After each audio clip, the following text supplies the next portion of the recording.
So this is one of my favorite stories of a man who went from jail to making $1 million a year off of a bug bounty to being the head of AppSec. Three different parts, all of which I'm very interested in. And that's the legend dawgyg. So thank you for joining me today. Thank you for having me. Looking forward to speaking with you today. So I wanted to start the first part with just some of your early days, some of the Black Hat days. And I was very interested in that because that was a very different time in cybersecurity in general. Yeah. It was a fun time, I'll be honest. Most of the earliest Black Hat days were all evolved around one thing, IRC. Mm. It was a lot of fun to be in the takeover groups on IRC in the 90s. I guess a lot of people might not even understand what that means at this point, but IRC is still around, but it was a collection of servers. You could connect to different servers, but all end up in the same place. Yeah, you could own channels on IRC, and the popular channels people always wanted to take because everybody wanted to be the ones in charge of the most popular channels. So we had entire hacking groups. I hung out mostly on FNet, a little bit on DownNet, Undernet, and ChatNet as well, but they had chan services and I didn't like those because we couldn't steal channels there. But yeah, there were a bunch of takeover groups on FNet in at least by the late 90s. And we were always constantly fighting over. Back then, the concept of always on internet connections was still kind of new. The only places that really had that was universities and then hosting providers. So they started doing something called selling a shell account. And that's a Unix box where they would add you a user. They would give you like 1 meg of disk space and allow one background process. And they would charge you like $5 a month. There were channels on FNet where you could trade legitimate shells or trade shells on systems that you had hacked into. So your root on the system. So you just add people shells to those boxes and they would do the same to boxes that they had rooted just as a way to get access to more systems. Because there were so many people in those channels, all of the legitimate shell companies, like companies that provided the service of a shell account, wanted to advertise in there to get people to like actually buy their products. So whoever owned the channel at any given time would have, would have, I don't know, anywhere from like 5 to 10 different companies that were giving them free accounts and stuff like that just to be able to advertise in the channel like once every X amount of time. I don't remember how frequently they advertised. But so we fought over those channels a lot. It was a lot of fun. Back then, hacking was different. Every computer was vulnerable. Like if it was on the internet, you could break into it at that point. It's just a matter of figuring out how. Yeah.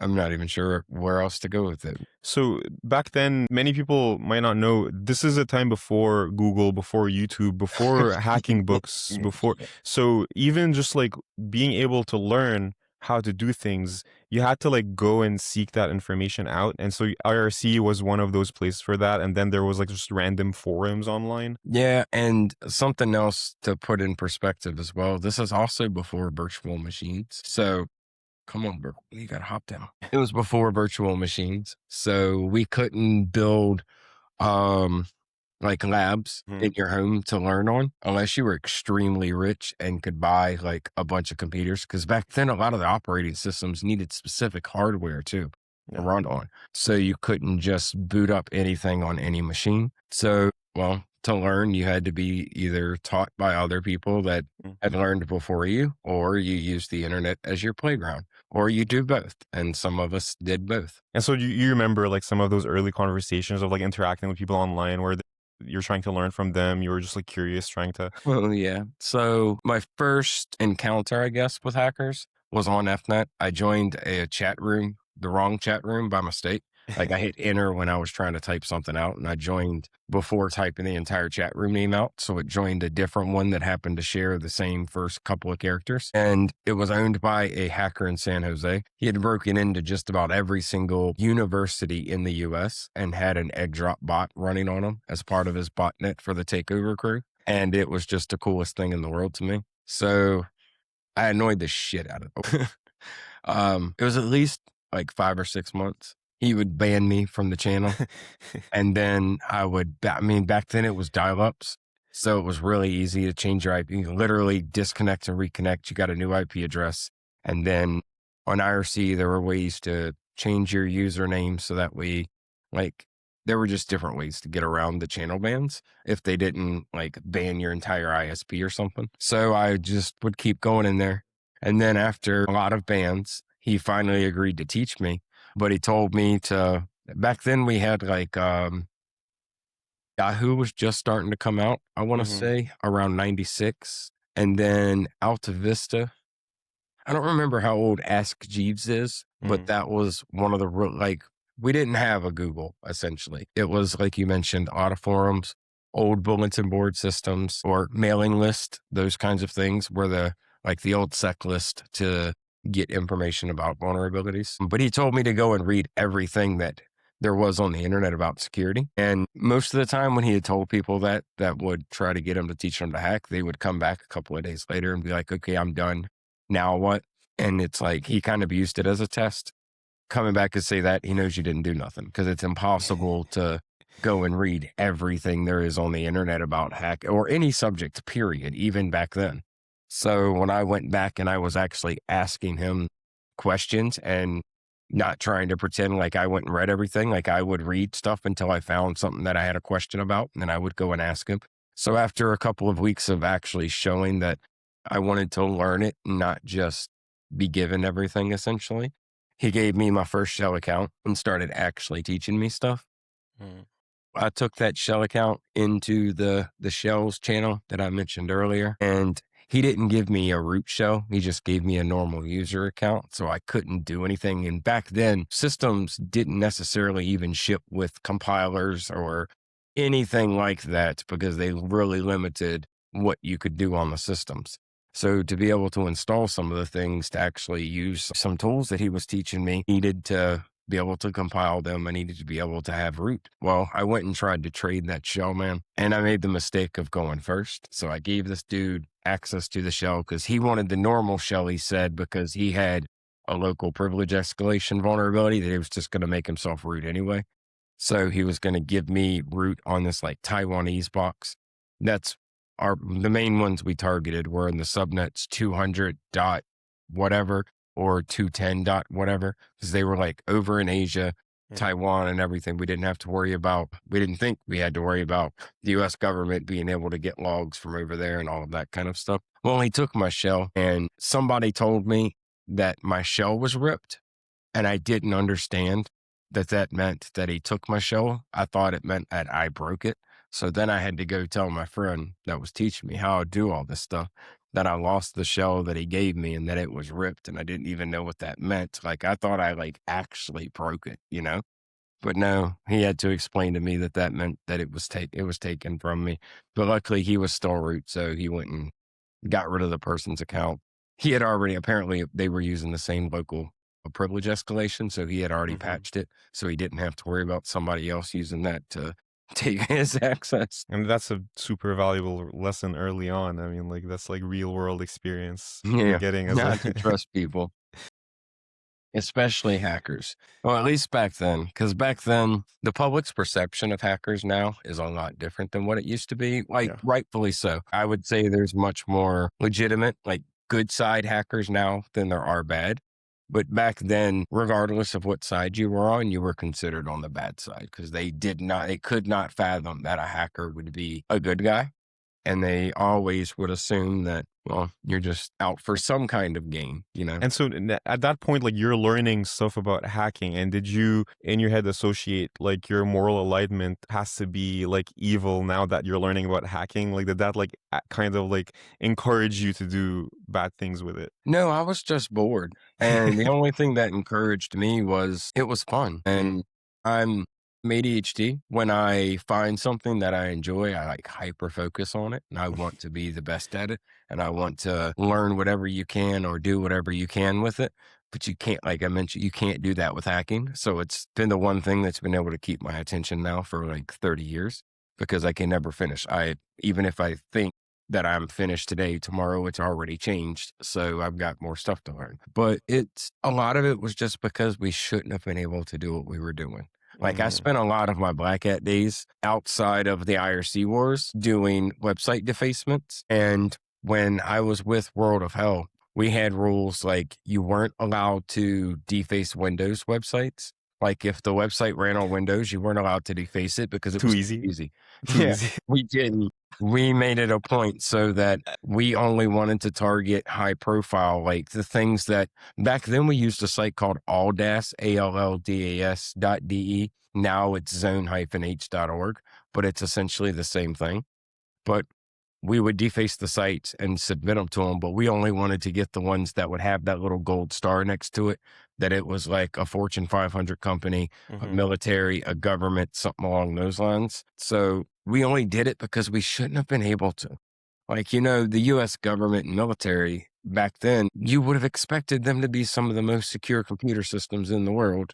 And they were proven a lot to not be. Like, some of them were really bad. And we weren't as bad as some countries. We had Project China back in 99, 2000, somewhere around there. And tens of thousands of Chinese government and military computers were broken into. But I think that's just because they have so many more than like America did, because all their hackers were attacking us at the same time. We had our little cyber war back and forth. It was a really fun time to be on the internet. And I think one distinction between back then and now is that now you have actors who are like financially motivated, like ransomware or like political. But I think back then it was just doing it for the love of the game. Yeah, it was curiosity most of the time. Like I think about this once in a while. Like after I smoke, I'll sit back and I'll think. I even talked about this to a couple of my friends that are old school hackers as well. But if we would have thought about doing ransomware back in the mid 90s, dude, we'd be billionaires. Legit. I'd be almost on par with Elon when it comes to like net worth. Like, I mean, I would have still ended up getting caught, of course, but like, man, I just can't. It's because, I mean, any company you can think of that was around back then was breached. It's not like you get a couple of major companies a year breached like we see. No, like they were all being breached like pretty consistently. And we didn't have the whole concepts of least privilege or segmented networks. Like we broke into bank websites that were on the same network as their teller and manager computer systems that were wide open to lateral movement to where you could do anything on their computers you wanted to. And it's just because I can't say there wasn't any thoughts to security because there was some, but it was an afterthought. Like they designed the web to be open the way it was and then tried to add the security on after the fact. And anytime you're trying to add security to something that already exists, it's never going to be perfect in my opinion. And even in terms of resourcing, like companies would have like one IT guy and he would Yeah. have to handle all security. Exactly. I have thought about that too a bit because it's like I've wondered like how many IT people got fired back in the day because their box was not updated properly or something. So we were able to use an end day or 0 day to breach their system, and then we wiped their websites. Sometimes we were mean, sometimes we were nice. Sometimes we would make backups of their websites before we changed them just so that they didn't lose anything. Other times we would just delete every HTML file because we couldn't figure out which one it was that was actually the main index file for it because we had changed index HTML, HTML, PHP, all of them, and none of them were changing it. So we just deleted every HTML file and just put our message into all of them. So then eventually it got on the website. But most of the time back then, it was just for curiosity and because people said we couldn't do it. Like we were a bunch of kids that were breaking into computer systems that now it's taken nation states and millions of dollars worth of R&D to be able to replicate that kind of stuff. Right, right. It's a really different time, but that's a good thing because I mean, that means our systems are a lot more secure. Yeah, it's definitely different. And back then, the novelty kind of made it feel like secret knowledge. Like you felt like you're doing something that like nobody really knew how to do, like Oh sorcery, yeah. basically. And everybody else online was scared of you too.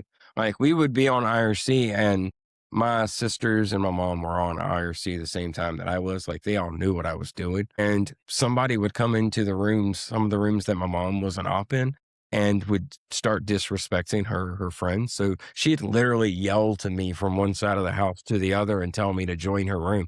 I would join in there and watch the people like cussing her out and just being disrespectful and everything. And then I'd be an asshole. I'll be like, all right, well, that's my mom. If you're not going to be nice and apologize, you're not allowed on the internet no more tonight. And nobody ever believed you back then if you said you were a hacker. So if you were going to say it, you had to be ready to prove it. Well, there was one time this kid in Atlanta, Georgia was talking shit to my mom and disrespecting her and everything. And when I joined the channel, he wouldn't say, like, apologize to her. And he even told me he was going to hack me. Well, on IRC, to get somebody's IP address, all you had to do was type /DNS and then their nickname, and it just gives you their exact IP address. So I was running a Trino, TRIN00, one of the first DDoS frameworks back in like 98, 99, somewhere around there. I was running a botnet of them I normally used them against the AFNet IRC servers to cause net splits so we could take over channels. But this time I hit this kid's ISP in Atlanta. I took the entire ISP down for his entire city. Like they were all offline. They couldn't get online no more. Held them offline for like a little over 12 hours before I stopped, and I never saw the kid anymore. But the downside is too, there's no way to him, like I never saw him again. So it's not like I could see like, well, that's what you get. Now don't come and bother her no more or anything. But it was still a fun time. It was a lot of fun on the internet back then. And so you were having fun defacing websites just for the fun of it, and you did that for a while, and you defaced many websites, Yeah, and then eventually you got into trouble. Well, so I got in trouble a couple times while I was doing the takeover war stuff. And right when I was starting to get into defacing a little bit, I got in trouble because I didn't want to go to school one day, and I got really high that morning. And I he was a friend of mine, convinced me that if we did a bomb threat, they'd never be able to figure out it was us because I was going to do it over a computer and I was smarter than them. So I got into an AOL account that belonged to like a general in the US military that ran some base over in South Korea for like the US Armed Forces over there. And I used his AOL account to email the superintendent of my county's high school or my county schools and told him one of the 3 high schools in his county was going to blow up at 10:30 in the morning. It was really bad timing because it was about at the 1-year anniversary of Columbine. So I wasn't ever planning to actually do it. It was literally, we got bomb threats like a couple of times a year. And whenever we did, they would evacuate the schools and we would just stand outside for the rest of the day and not go back in them. So I was old enough at that point to be driving. So when our plan was when they evacuate schools, we'll meet at the car and then we're just going to go home, get high, and then go to the rocks. It was a nice day. We wanted to go to the river and hang out at the rocks instead of sitting in class. So I did that. And then when they evacuated schools, I went to my car, but my friend didn't come. Like he didn't meet me there. So I didn't see him no more. And then I didn't see him no more that day. He didn't come to work that night either. And then the next day I went to school. And when I went to go into my math class, there were dudes in suits standing on each side of the door. And when I went to walk in, they stopped me and asked me for my name. So when I told them, they were like, you got to come with us. So they took me to the principal's office and I saw Trey, the dude that convinced me to do it. He was already in there with our school resource officer, principal, and other dudes in suits. Well, come to find out, the day before, he got scared after they evacuated the schools, and he went and told them right away that it was me that did it. Oh. So, yeah, they arrested me at school and then took me home and then came back like 2 days later with a search warrant. I wasn't contemplating that they would do that. Like they already got me and somebody that's telling them that I did it. So I didn't think, like I'm 16, so I'm not thinking they need more evidence or anything like that. I think they've got all they need. They do a search warrant and they come and take my computers. Because remember, I emailed it from a stolen AOL account in South Korea. So they found like my text file of thousands of root shells that I had collected and used in my botnets and all of that. And they ended up charging me for computer charges then and the false bomb threat at a state juvenile level. And yeah, I was on probation for that actually when I was doing all of my main defacement stuff. And when the FBI raided me for the defacement and everything, I was still on juvenile probation until I was 21. They raided me on like June 11th or 12th of 2001, a few months before I turned 18, or no, after. No, it was 2022 because it was after I turned 18, I think. It's been a really long time. I'm getting really old now. And a week after they raided me, my probation officer called me in to the office. And I was like, well, I just assumed they were going to lock me up because, if you're on probation, getting raided by the FBI is normally a violation of probation. They shocked me and I went into court when I got there and they released me from probation. And I thought that was a good thing. I found out the next day that they released me at the request of the U.S. Attorney's Office because if I was still under the court stuff with the juvenile courts, then they were worried that I would be able to try and argue a federal case to like out of whatever. I got a really good lawyer the first time and made sure I didn't get federal charges. I got state charges for juvenile.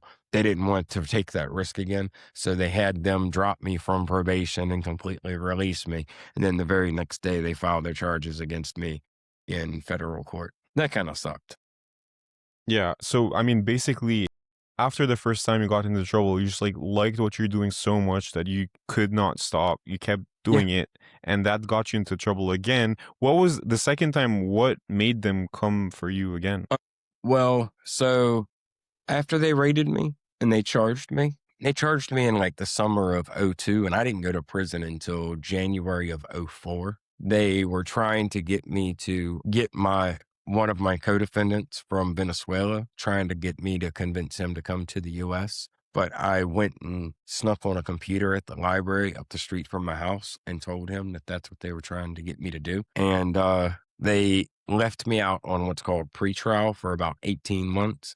And they told me I'm not allowed to touch computers or anything. I'm not very good at listening when they tell me I can't touch computers. So I got on the computers again, but I didn't use my dawgyg name. I used the unknown hacker. That's just what I put as my name. And I joined a group called Hackwiser because I wanted to still deface websites. And they were friends of mine when I was with World of Hell.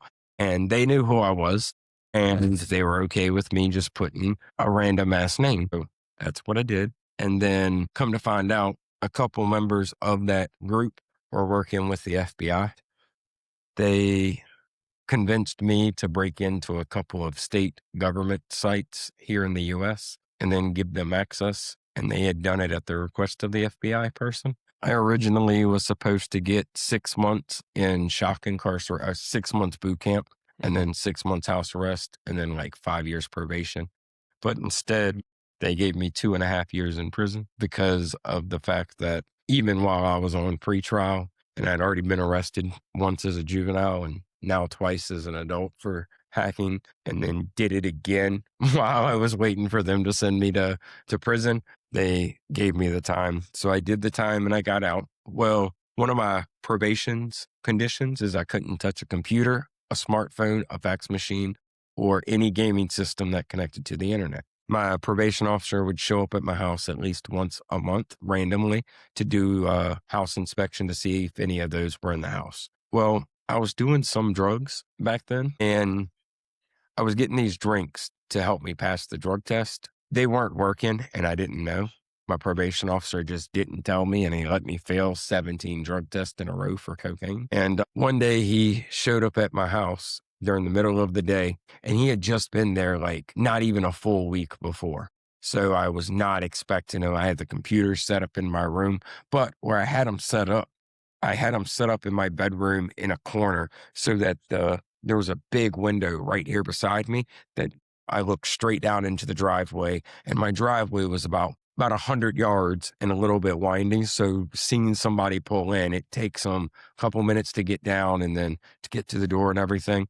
And the plan was if I ever see them come in, I'm just going to hide the computers real quick. I see his car pull in. So that's exactly what I started to do. Unplug the keyboard and the mouse, tossed them on my bed, and then just started taking the computer apart. This time, laptops were around, but they weren't super popular or common. Mm-hmm. It was Mm-hmm. always desktops. So I had to take the tower apart, find somewhere in the house to hide that. The monitor, take that, hide that somewhere. I forgot to grab the keyboard off of my bed when I had unplugged it and thrown it on there to get everything else done. So I thought I had everything hid, went and let him in. And he's walking through the house for the inspection. And we get to my bedroom, the keyboard sitting right on the foot of my bed. And he was like, "What's that?" And I was like, "I just found that under my bed." And he was like, "Well, seeing that there gives me reasonable suspicion that there's a computer in the house, which is a violation of your probation." So then he went straight, he left right from then, drove a mile up the street to the courthouse and filed violation papers. That's also when I found out that I had 17 failed tests. Like I thought I was passing all these tests. I spent a lot of money on those drinks to pass those tests, and I wouldn't have kept spending it if I would have known I was failing them, you know? Wow. Wow. Yeah. I went back to prison the second time that time. And then the third time, I got out in '08 for that one. And then I went back in October of '09 because one of the people that I used to hack with, they started hacking again, apparently, sometime in '08. And somebody swore up and down to him that I was working with that person and that I was breaking into bank computers and that kind of shit.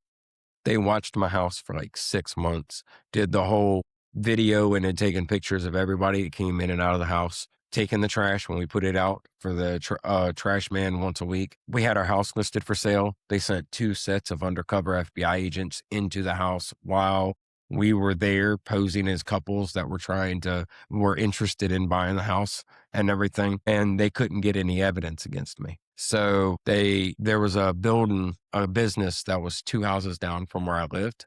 And one Sunday night, it got broken into. And the only thing that was stolen from it was computers. Well, because it was computers, they used that as blaming me. It was 100 feet from my house. So they're like, "Oh, it must have been you because only computers were stolen."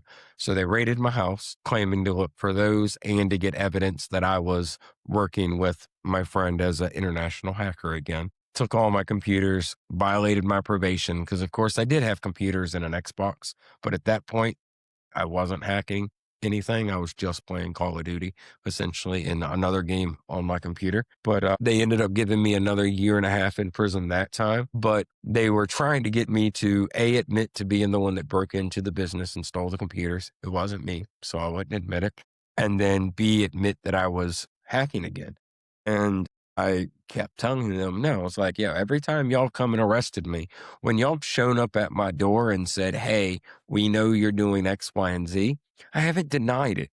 I'm not stupid. If you are at my door saying that you know I did it, why hide it? Something led you here, you know?" And yeah. So they gave me the 18 months, and their rationale was that gave them enough time to go through all the computers they got out of my house when they raided me and build a case against me for the things they wanted to. And then 4 months into my sentence, they came and visited me and apologized because they caught the person that broke into the business and they knew it wasn't me at that point. And they caught the person that was hacking with my old friend and knew that wasn't me. So then I asked them as well, "Does that mean y'all are going to let me out of here? Because y'all violated me for shit that I didn't, and like I told y'all I didn't do." And they were like, "No," but they ended up getting it so that my probation and my computer restriction was gone after I got released that time. Because originally I was going to still be on probation and still not be allowed to touch computers. But as their way of saying sorry, I guess, they got those restrictions removed. So that way, when I got out in November of 2010, I was allowed to be on computers again Mm-hmm. for So the first time in over 10 years. right. Well, legally at least. So one thing I'm curious about is like as you're going in and out of jail, like the people you talk to in jail, like how would they react when you tell them like, oh, I'm in here for hacking? Almost every single one of them were trying to convince me that when I got out of prison, that I should break into the prison computer system and change their release date. And it's like, it's with that kind of logic and rationale, they're going to be back, even if I didn't get them out anyway, because they are not making the smartest choices in the world. So, but yeah. It was weird too because of the bomb threat that I did as a kid. They considered that a serious violent charge. Yeah. So I was in the maximum security prison in Atlanta, Georgia, and then I was in medium high security prisons in South Carolina, North Carolina, and here in Virginia because they considered me my account or no, my file has a serious violent flag Yeah. for custody classification because I got that charge so late as a kid and I got my federal charges so young. It had only been a couple of years, so it still carried a lot of weight when they were doing my security classification. If, God forbid, I went now, I'm old and it's been a really long time since I've gotten in any trouble. So I would go to like a camp most likely now. But back then it was not that nice. Yeah. So, and so my last question around the early days is that going through all of these prisons and spending time alone, I think you mentioned once you were in solitary confinement or Yeah, the something. second time. The second time that I was in prison they gave me a year, so I had to do 10 months of it. 9 of those 10 months were in solitary confinement. So, I mean, that's great, like mentally, psychologically, Oh, it like sucked. how did that like impact your view on hacking? Did that like affect you at all or? No, but it's the point where I started to accept the fact that prior to that, I was always pissed off at the people that told on me and caused me to go to jail because I blamed them for me going to jail. I didn't fully accept that it was my fault until I was back the third time. But when I was in solitaire the second time was when I first started to actually consider the fact that, well, if I wasn't doing anything wrong, they couldn't have told on me. I'm still responsible for myself being in prison, Mm. because that they don't let you have books or anything most of the time when you're in there. You can get the Bible and the Torah and the Quran and stuff. So I read all of them while I was in there. But generally speaking, it's just sitting there doing absolutely nothing. You get to go outside for 1 hour a day into a dog kennel, and that's it. It really sucked. And I'm curious if you think that overall it works, as in like today, No, if you no, so if you see like a black hat kid today, as a reformed black hat yourself, like how would you rehabilitate them? I don't know that like my thoughts on all this are that we need to stop them from becoming a black hat to begin with. I like to speak at middle schools, high schools, and universities to the younger kids and explain to them that I 100% understand the lure of wanting to be a hacker, but there's absolutely no reason to do it for like on the bad side at this point.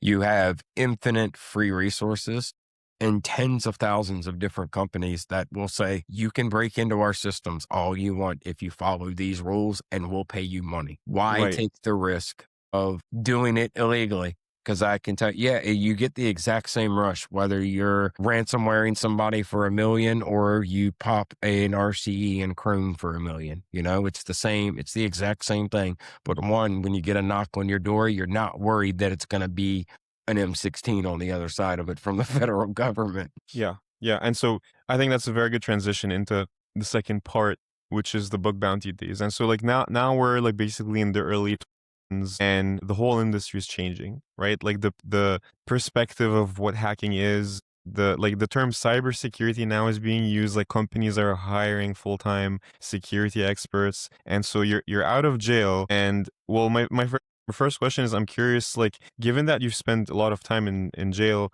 how did you keep educating yourself and learning about what was going on out there in terms Um, of like, security? I couldn't really while I was in there, but I was on computers from the day that I got out. And I mean, it's just my mind remembers things when it comes to security. Like I don't remember the names of famous people, of movies, songs, anything like that, but I remember the host name of the first military computer system I broke into. It's just the way that my mind remembers what I feel is important. And it's just easy to it's changed a lot. The hacking has changed a lot from the 90s, the early 2000s, and then the early 2010s. And then now it's changed a lot, but the premise is still the same thing.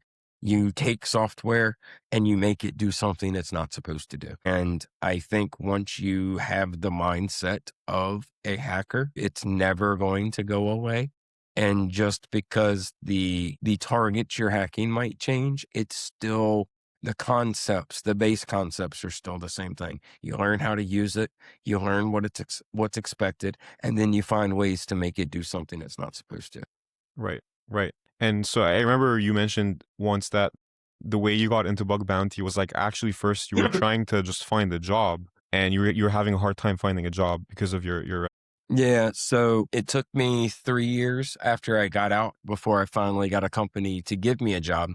And I agreed to be a system admin, the only system admin for the company, and a junior developer for $30,000 a year combined between the two of them, just because I wanted to get some IT job, period. And I was doing that for about 2 years. My friend that hired me into the company, he left. He went to go to another company, and I was kind of getting bored there. And somebody had mentioned bug bounties to me in 2014. So I signed up for an account on Bugcrowd and HackerOne, but I didn't trust it at that time. And then in 2015, I started seeing people on X now, what was Twitter, and posting about bug bounty write-ups. And I started reading them, and people were actually getting real money. So I was like, all right, I'm going to give this a shot. I had forgotten I had even signed up on Bugcrowd and HackerOne. So I went to HackerOne, tried to sign up, and it was like email already in use. And I was like, what? So then I logged into my account after I recovered it and just looked at the available programs. There weren't like an astronomical number back then, but there were a good number. And one of the first programs that I noticed was Yahoo. I've been hacking Yahoo since the mid 90s. So I knew them really well. So I figured that'd be a good, like, first try. The first couple of months, I just got informatives and NA and stuff like that. But then I got my first bounty from Yahoo in February or March of 2016. And once I got a bounty from it, I was like, all right, let's see what we can do here. I competed in the first Hack the Pentagon that they had in 2016. And I'm pretty sure I ended in first place on the leaderboard and made a decent amount from that. And I made more in the first like 2-3 months once I started getting bounties than I did in an entire year for my normal job. So at that point, I just stopped. I quit my job and decided I'm going to see how much I can make doing bug bounties if I'm just doing bug bounties. So that's what I did for about 4 years. The first year, I didn't do a ton. It was like 40 or 50 grand the first year. The second year was a little over 500,000, I think. And then the third and fourth year were both between 800,000 and 1 million. Like they were really close. Both of them weren't at 1 million. One of them was, I want to say I missed it by like 91,000 or something like that. And then COVID hit in 2020. So when we couldn't travel anymore for the live hacking events, I got bored. Like I needed those hacking events because that's when I actually got to see other hackers and talk to them. I just, I got bored. So I started looking for a job and ended up actually getting one in December of 2020. And I've been there since.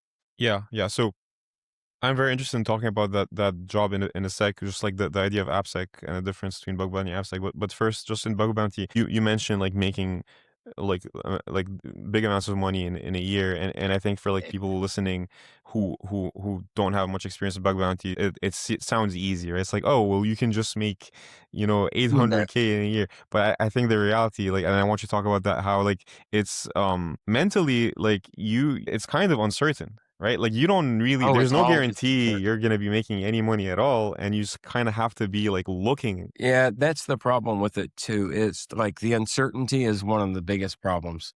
And the fact that In my opinion, if you're going to be trying to do bug bounty as your full-time job, you have no choice but to just look for critical and high security vulnerabilities, and you Mm-hmm. have to have the skills to be able to do so. And I say that because if you have a low or a medium severity, the chances of that being a duplicate are significantly higher than a high or a critical. Highs and criticals, generally, when it's criticals for most programs that I hacked on, they had to be fixed within 24 hours. The Mm-hmm. chances that somebody else found that same critical in the same 24 hours before it was fixed is very low. So if you find a valid critical, it's almost always going to be yours. The highs are generally between 3 and 7 days. So once again, the chances that somebody else just happened to find that in the same 3 to 7 day period, unless it's a brand new asset that everybody jumped on at the same time, but that's going to happen with highs and criticals. But for Yeah. any other longer running program, it's drastically reduced compared to a medium where it might take them 3 months to fix the medium. It's Yeah. a lot more people can find that medium in those Right. 3 months than that are going to find the highs or the criticals. And that's Right. the only way to make it viable for most people. Now, you have some people that live in countries where you don't have to have much to be considered really successful. So they might not have to worry about that. Bug bounties is always a race. If you're not the first person to report it, you get nothing. So you've got to do what you can to try and make sure that you are compensated for whatever work you do put in. I tried to always make it so that when I was doing bug bounties, I wanted it to average out to at least $1,000 an hour for every hour that I spent doing whatever it was related to bug bounties. I wanted it to average out to $1,000 an hour when I got paid for whatever work I was doing. And you were putting in long days. Sometimes. In the beginning, yes. In the beginning, I was putting in just as much time as a full-time job, if not more. Once it got to 2018, 2019, not so much because I started having single days where I'd make over $100,000. So then I just wouldn't hack anymore for a month, something like that. And then I'd go back for a couple of weeks and make anywhere from 50,000 to 100,000. And then I'd take another month or so off and would just keep doing it like that. Uh, But I was also lucky because at that time, there were some really big programs that had really big scopes. And a lot of those programs' solution for a lot of the stuff that we were finding was to just turn it off because it was legacy stuff that was still from the late 90s, early Nice. 2000s, and Nice. early 2010s, stuff that didn't need to be online anyway. Nice. So once it got to the point where we had gotten so many vulns in some of these services, they would just turn it off, and then that kind of turns off that money flow. So you have to go find it on the next one, you know? Nice. Nice. How are you always finding ideas of what to test for, what to look for? It would really just depend. I would randomly do subdomain enumeration and I'd compare whatever it found this time with the last time that I looked at it and see if anything that new had popped up or anything that might have gone offline came back online. I would keep notes on various things like fingerprints to look for. So then I would scan all of my servers, the list of, for like Yahoo, for example, all of theirs, I would scan for certain things like a couple of times a week. And it's just because there were certain things that you could add to the URL or to the request that would prove the existence of certain vulnerabilities and everything. Will you please stop it? I've got one on each side of me. Yeah, I would run the scripts for a couple of times a week. And depending on what it would find, sometimes it would find stuff. And when it would find stuff, I would have to determine like when it would find one of their API servers. They had some really weird API servers, and depending on what kind of API server it was would depend on what kind of vulnerabilities you would go and target for it. So sometimes I would do stuff. Other times it was nothing really much to do unless they came out with a new app, you know, or they had a new acquisition, something like that. Or I might come up with realize a new domain. There's a few services that you can use that you can find connected domains that have shared like registration emails or locations or dates and that kind of stuff. So sometimes when you use these services, they limit the number of connected domains you can see. But when you're dealing with a company like Yahoo and Verizon that have tens of thousands of domains, you're not getting the entire list back in any given time. So when I would go pull the list, it might tell me of a whole new root domain that I didn't even know was theirs. And I'd go start doing new recon on that and end up finding all kinds of stuff because nobody else had figured out it was theirs too. It was a lot of fun hacking Yahoo for a while though. Was there one bug? Like, I guess what's your favorite bug that you ever found in Bug Bounty? Um, Ever in Bug Bounty? I can't say that one yet. Ah. So ask me again in about 14 weeks. And as for previous stuff in October 2018, I was in Vegas and my friend was taking a shower. So I was waiting for him to get done because we were going to do something. I don't remember what it was. And I was waiting on him. So I was sitting at his kitchen table. I took my computer out and I had been getting SSRF a lot on Yahoo the last few months. So I just went to my resolved reports and picked one of them randomly. And I was like, I'm going to go and try and beat their blacklist. So I sat there for like an hour, just trying different things. And then I ended up finding a payload that beat the deny list that they had implemented as part of all of my previous reports. So then once I had it working on that one, I went and pulled 18 of my previous closed unique reports on 18 different endpoints that the new bypass worked on, and went and filed 18 new reports and got 180,000 for it. Then I went and bought my GTR. Right. Yeah. Yeah. So I did want to mention your cars a bit. So with the money you made from Bug Bounty, you got some absolutely legendary cars. I've got my 32 GTST. It's a 92. Got my 92 R32 GTR. That one's my baby. I had a 93 Mark IV Supra, but that one, the motor blew up a couple years ago on my birthday. And I got mad that it blew up. So I sold it because I couldn't find a motor replacement for it that I could get like right away. So I was mad about that. And I sold it to somebody and they drove up and got it. The day after they picked it up, one of the companies that I had called a couple of days prior trying to find a motor hit me up and they had one for $1,500 that they could have had for me the very next day. Oh no. So, yeah, I was a little upset about that. But I was curious, like the like R30 GTR, like that's such a rare and legendary car. Like, did you find it in the US or did you have to import it? So the two that I have now, I found in the US. I'm planning to try to get an R34 this year. That one I'll probably import myself.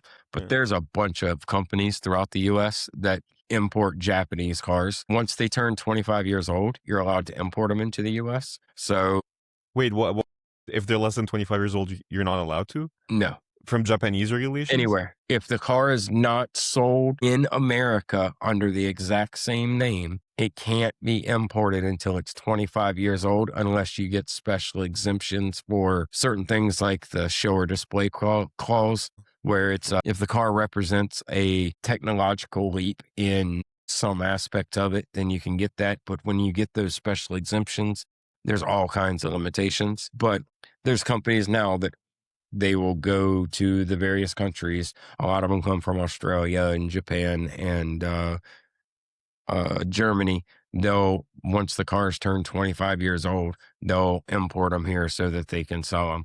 But if they're under 25, unless they were sold under the same name, they're not allowed to come here because of like emissions and that kind of thing. Interesting. It's a little weird, but the R34s are legal here in the US now, all the way up until 2021 models or 2001 models. So we can get the good ones now. I think there's Nice. only one more year. It's 20 or 2002, I think, was the last year of the R34. Wow. I want to move into AppSec, but first, my last question around Bug Bounty was that like now in the last like couple of years, I feel like the Bug Bounty ecosystem as a whole has significantly shifted due to AI. How do you feel about that? I'm just starting to experience that myself, to starting to actually use AI with a lot of the bug bounty stuff. I know AI is going to hurt bug bounty researchers, at least for the short term. It's already having negative effects because so many people are putting out all kinds of AI automation. And now tens of thousands of people that couldn't find a vulnerability on their own are now getting automated tools that they don't know how to use and they don't know how to verify its output. And they're blindly trusting everything it said. So they're flooding programs with invalid reports, inaccurate reports, completely made up reports, and it's slowing down triage time. It's had several programs actually shut their program down Like because curl. it's, Yeah. like curl is an example. Django is doing it as well. Just saw that some other programs recently just cut their bounty amounts by like half or maybe more. It's AI's got its uses, and for experienced researchers, hackers, it's amazing what it can do and help you do. But I don't remember who said it, but several people have said it, that AI is more of a force multiplier. If you have zero skills, AI times zero is still going to be zero. It's not going to give you any benefit. But if you've got the skills to do it and you're able to enhance your productivity and efficiency, it's going to drastically change. If I've been working on it for the last week and a half and spent a lot of time this weekend building out like a little flow, and if it works a fraction of the way that I'm hoping it's going to, yeah, it'll be a good year. Nice. So lots of potential there, but some limitations as well for like less experienced people, I guess, filing false positives and flooding programs. If someone were to ask you today, like, hey, should I get into bug bounty and how should I do it? How would you recommend? And would you recommend they use AI? It would depend on their skill set and skill level on whether I would recommend they use AI or not. I don't know that I would recommend that people do this as a full-time job right now, but to do it in free time and just as like something that is fun, like bug bounties are fun to do. So just doing it as just a fun activity and not as your only source of income, then yeah, I would definitely recommend it. You get to practice on real world companies. You get to get bounties for it. You get to make things safer. So it's a win-win-win. But I just don't think right now is a good time. If you aren't already making a living from doing bug bounties, you shouldn't try and start now.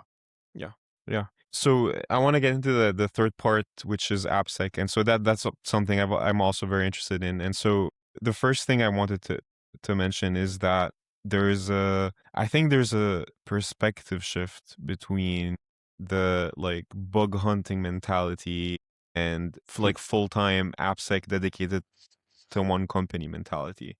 Yeah, there's I actually wrote a blog post about this a couple of years ago. I spent about 5 years as just full-time bug bounty hunting, and there were a lot of times when I would get annoyed with programs because of taking a while to fix and pay and that kind of thing. And I didn't understand everything that goes through with the process You're once like, you why are they taking forever? How hard can it be yeah, to just fix a bug? exactly, especially when I Yeah. give you the fix. Yeah.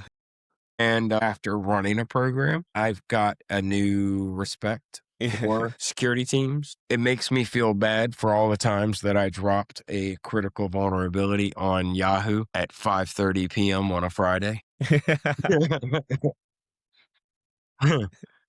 Because they have their whole, it has to be fixed in 24 hours thing. SLA. Yeah. And it's changed my perspective a lot because if you've never been on the defensive side, you don't really think about everything that goes into fixing a bug. Like to you, it's just, I found this bug, I gave you information, you just go in it. But no, because it's like, I'm not the one that even goes to write the code. I'm the one that makes sure your report's valid.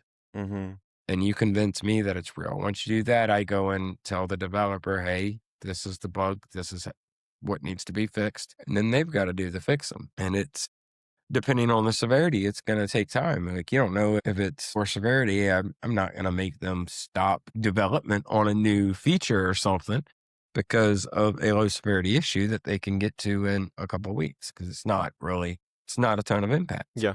Yeah. But if it's something that is serious, it's I don't care what you're doing. Let's go and let's get this fixed. I'll go fix it myself if I need to.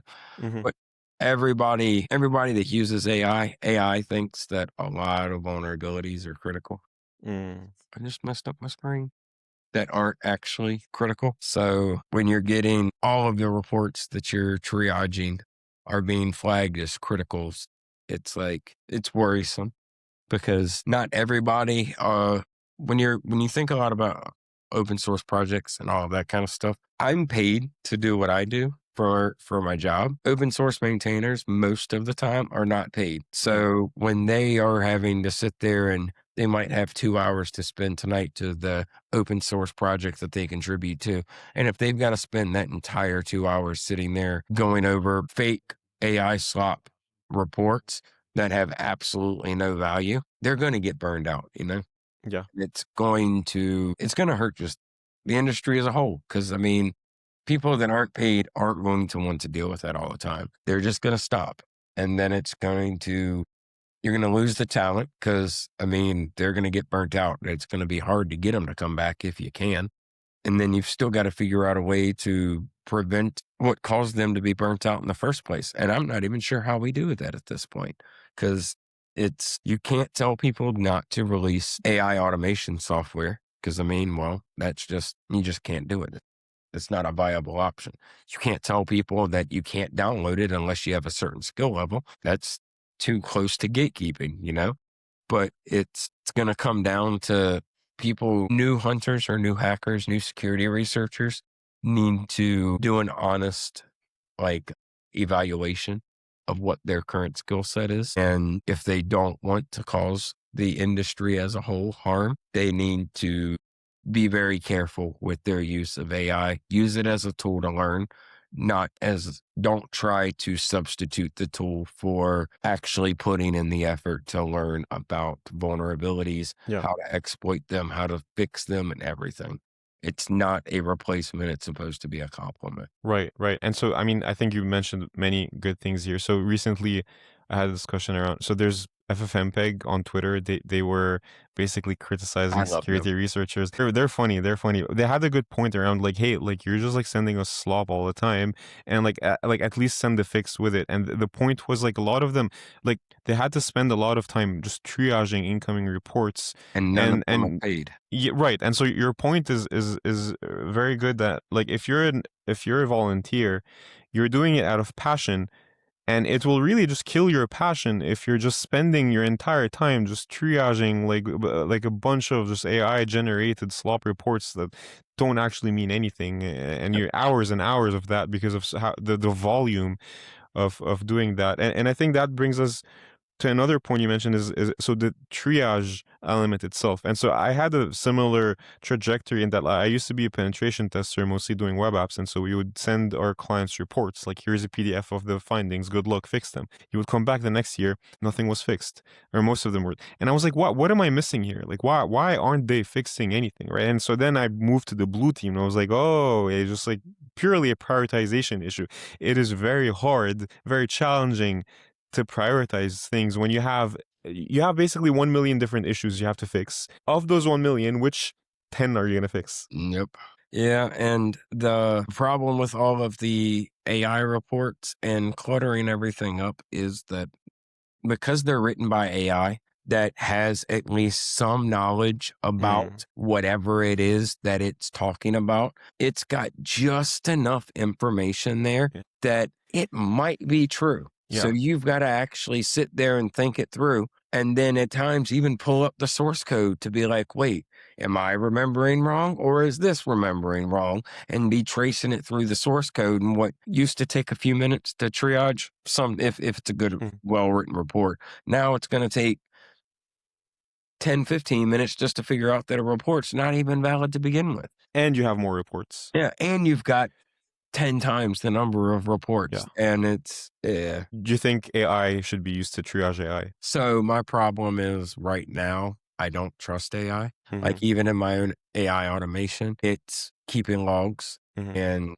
reasoning and everything like that logs for me to go back through and look at and understand why it made its decisions and everything that it did. And any vulnerability that it finds, I'm the first line of defense. I'm pretending that I'm the triager. It has Mhm. to convince me and prove to me that it is a real vulnerability. And if it does, then I will report it. If it doesn't, I'll provide my feedback to it. And depending on what my feedback is, sometimes like with one of my most recent bugs, it was trying to do something, it couldn't. It provided me the error code as being the reason that it was a blocker and it was at a dead end. I saw the error code, I gave it an idea for what it could try to do to get past that error code, and it worked. And then it was able to get the exploit right at Mhm. that point and validate it and then validate it to me. So it's like I don't trust them enough yet. So what I'm doing right now is any vulnerability that my setup finds, using 4 different models right now, and a 5th one will be added either tonight or within the next couple of nights. And if one of them finds what it is certain is a vulnerability, it will package up all the information and reasoning and proof of concepts if it's got the evidence and everything, and it will pass it on to all of the other ones in my setup. And it's got to convince all of them that it's valid as well. I don't make them all be unanimous, but as long as at least 2 or 3 of them all agree that it's a valid issue, then it's Mhm. allowed to be escalated either to me up to the agents that are designing and actually creating the proofs of concepts and everything if it Yeah. doesn't already exist. And I'm kind of using them to check each other because realistically, what are the chances that all 4 of them would hallucinate the exact same thing at the Mhm. exact same time, you know? Mhm. So, yeah, hopefully it's going to work. We'll see how it is. It's found what I think was its first completely automated autonomous vulnerability for me. It notified me a couple of hours ago, and I've gone through all the information, and I can't find any problems with it. So I Mhm. filed the report, and we'll see what happens with it.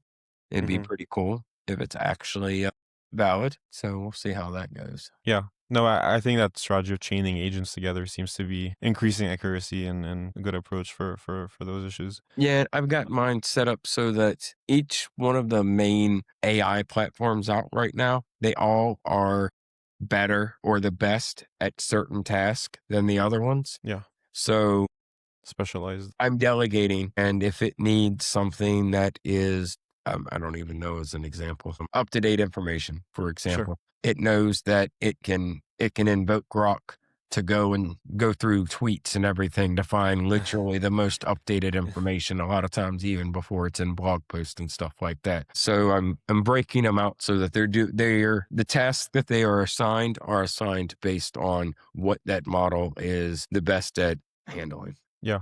And so in a way you're managing a bunch of like specialized agents or Yes. people and I think working in AppSec is kind of like the same thing. Like you're managing a team and that is one of the fundamental differences between bug bounty where you're just like alone doing your own thing at your own time and picking targets arbitrarily versus like when you're in AppSec, you have a team and you have to like kind of like manage how they're spending their time, what they're focusing on. So what are your thoughts on that? It's being able to find the proper focus points for the team is Mm, extremely important. Being able to think about risk is extremely important when you're trying to figure out prioritization. Depending on the company size, you might be pushing out new features every week or just monthly, quarterly, something like that. So your release frequency is going to play heavily into it. And it's like you've got to figure out where to allocate time for the most efficient return. You spend a lot more time doing threat modeling than you would really expect, like mhm. figuring out, okay, I've got 5 new features that are going to come out. What's the worst abuse of each one of these features that can possibly be like, not saying that the code has this vulnerability, but what's the absolute worst thing that ever could be done with this kind of feature? And going through and having to figure out, okay, taking that kind of information and saying, well, there's only a limited amount of time for internal pen testing over the next 2 days. So how am I going to allocate this time testing? You don't have the freedom to spend an infinite amount of time getting familiar with the app the docs and everything like that. So it changes it changes the way that you approach targets as well. Because you instead of trying to do what a lot of bug hunters do and looking across as many programs as they can with their automation and everything, you're on one program trying to go as deep as possible. Yeah. Dude, Yeah. you were driving me crazy. This cat. And one thing I was thinking about in bug bounty, you're using scripts, a bunch of tools, but in AppSec, you just have to interact with vendors. Unfortunately, we have to interact with vendors, and that is definitely a challenging part of AppSec. So what are your thoughts on like just what tools to bring in and what like that part of Making sure you've got your good SAST and DAST tools for sure. They're getting much better than they used to be in the past. I think it's important to find a good third-party pen test company. Since most companies need their annual pen test, I think it's really important to find one who you can trust their quality of work and you work well with them. You got to be careful not to end up with one of those companies that are just going to give you a token. Here's a DAS scan, and we just did a pen test on you, and here's $100,000 bill, Like Right. you want somebody that's going to actually have good people doing the test, because you want to have confidence when you get that report back that says you have no vulnerabilities or whatever. I don't like dealing with vendors though. If a vendor ever calls me on my cell phone, they're automatically blocked in my Yeah. phone and on email, and I don't ever deal with them. I don't allow phone calls that are unsolicited, and a few vendors over the years have tricked me into Yeah. answering the phone call. And when No, I realize that's who it is, they get blocked instantly. and it's a real problem, especially when you have like head of AppSec title or something. Like it's a real problem. You actually get spammed to the It point is where like so annoying. And they start at 8 o'clock in the morning on the dot. nonstop. And I'm still asleep at 8 o'clock in the morning. Yeah. So if you wake me up, that's the quickest way to get on my shit list. Yeah, nonstop. And like emails, LinkedIn, like call, and I don't even open up the LinkedIn messages anymore because it's so bad. I just ignore it. it's DDoS. It's like straight up DDoS of like you just can't. And then I once made the mistake of at Black Hat, I like let someone scan my badge and they took my phone number, and after that, like I started getting 10 times the amount of spam from like different, like I think they sell each other the phone number lists or something. Any urgent calls you have to take? No, that bug that I told you Mm? that everything helped me find and that they convinced me, it's got traction already. Yeah. Nice. That was not expected. I don't even know what to say about that now. But that put me in a good mood. Hopefully, we'll see how things go. And I find it interesting that like you're doing AppSec, but you still bug bounty is still your love. Like you're still going back and trying things and submitting Yeah, things. well, I had taken a break for the last couple of years. Verizon screwed me over at the or Yahoo screwed me over at the Integrity Belgium account bug bash in 2023, I think it was. So it killed my motivation for like 2.5 years to do bug bounties. And late last year, I decided I don't want to just waste my time playing Call of Duty all day like I was doing before in my free time. So I decided I was going to try and force myself to get back into bug bounties. And I started fuzzing, thinking that I'll get the fuzzers launched. And then while I'm waiting for crashes, I'll play Xbox then. Well, I'm getting crashes a lot more than I thought was going to happen when I started. So I haven't played Xbox now in like 2.5 months, finding the vulnerabilities, and it's a lot of fun. And I haven't done this type of hacking in a very long time. Like I've never done it once ASLR and everything like that's been out. So it's been a very long time. So I'm learning all of this stuff again, and like modern attacking browsers and other services and stuff. And it's worked so far to get me interested and keep my attention again. Nice. Cool. My very last question is like, so you've experienced like making like $1 million a year from bug bounty, submitting bugs. What if you wanted to make 100 times that? I mean, that's my goal. My daughter's mad that we're not billionaires. So I told her I'm going to try and make it happen for her. But to be honest, I don't know about, well, I don't know. Because with some of these bounties that some of these contract companies pay for some of the crypto related stuff, I'm trying to learn that as well. But for some of the bounties that them pay, people could probably end up making 100 million, maybe not in a year, but like lifetime bounties, then I think it's doable if you're targeting if you're good and you're targeting some of these smart contract and crypto related companies. I'll be happy if I get double at this point for what I've made.